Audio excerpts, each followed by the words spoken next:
আজকে আমি রুই মাছের সরষে পোস্ত বানাবো।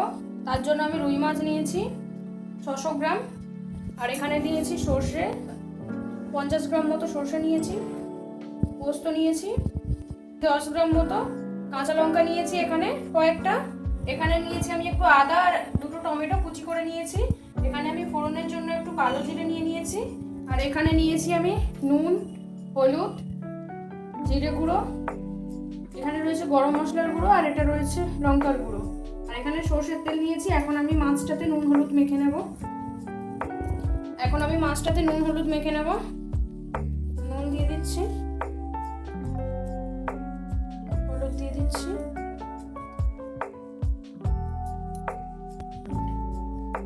এখন এর উপর আমি একটু সরষের তেল দিয়ে দেবো। এখন এটাকে আমি নুন হলুদটা ভালো করে মেখে দেবো। এটাতে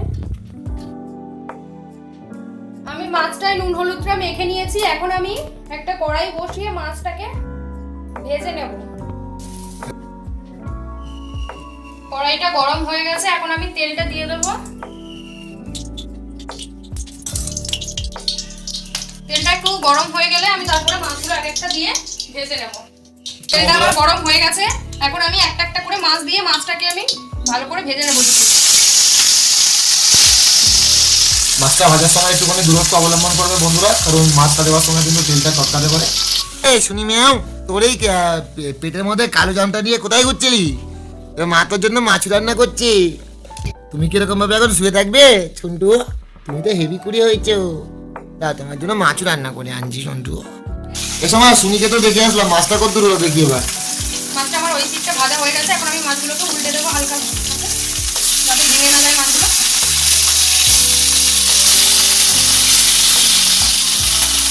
এখন আমি ওই দিকটাও ভেজে নেবো। মাছগুলো এখন আমার ভাজা হয়ে গেছে, এখন আমি মাছগুলোকে তুলে নেব। বাকি মাছগুলোও আমি এখন ভেজে নেব।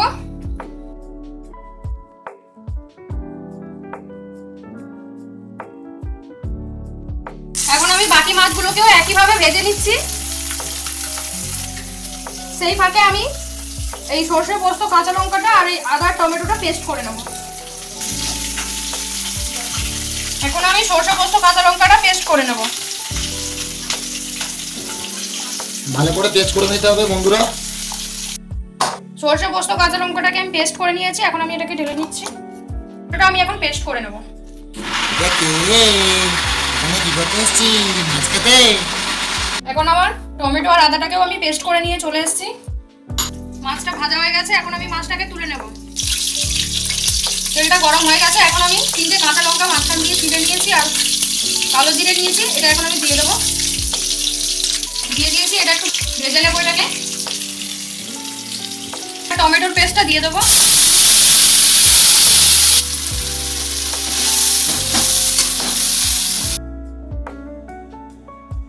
এটাকে এখন একটুখানি হালকা সময় একটুখানি কষিয়ে নেবো বন্ধুরা। এখন আমি গুঁড়ো মশলাগুলো দিয়ে দেবো।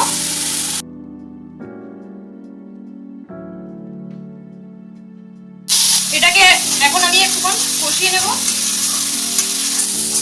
এখন মশলাটা আমি ভালো করে কষিয়ে নিয়েছি, এখন আমি এই সরষে কাঁচা লঙ্কার পোস্তের পেস্টটা দিয়ে দেবো।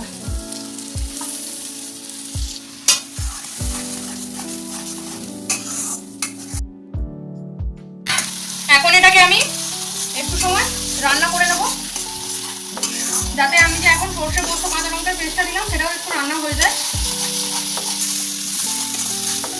এটাকে আমি কষিয়ে নিয়েছি, এখন আমি একটু অল্প করে জল দিয়ে দেবো।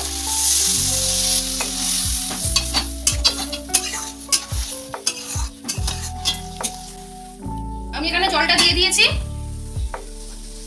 এখন আমি 2 মিনিট ঢাকনা দিয়ে ঢেকে দেবো। 2 মিনিট হয়ে গেছে, এখন আমি ঢাকনাটা খুলে নেব। আমার ঝোলটা ফুটে উঠেছে, এখন আমি মাছগুলো দিয়ে দেবো। এক এক করে মাছগুলো আমি সবকটা দিয়ে দেবো। মাছগুলো আমি দিয়ে দিয়েছি, এখন আমি এটাকে আবার ঢাকনা দিয়ে 3 মিনিট ঢাকনা দিয়ে এটাকে একটু আঁচ কমিয়ে রান্না করব। 3 মিনিট হয়ে গেছে, এখন আমি ঢাকনাটা খুলে নেব। ওয়াও মা কি কালার! আমি একটু সরষের তেল দিয়ে দেবো, গ্যাসটা বন্ধ করে দেবো, 2 মিনিট এমনি ঢাকনা দিয়ে রেখে দেবো।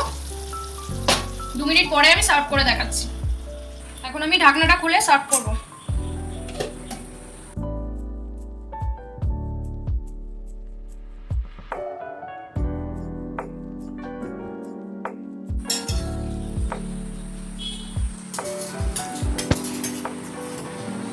বাবা খেয়ে বলো কেমন হয়েছে।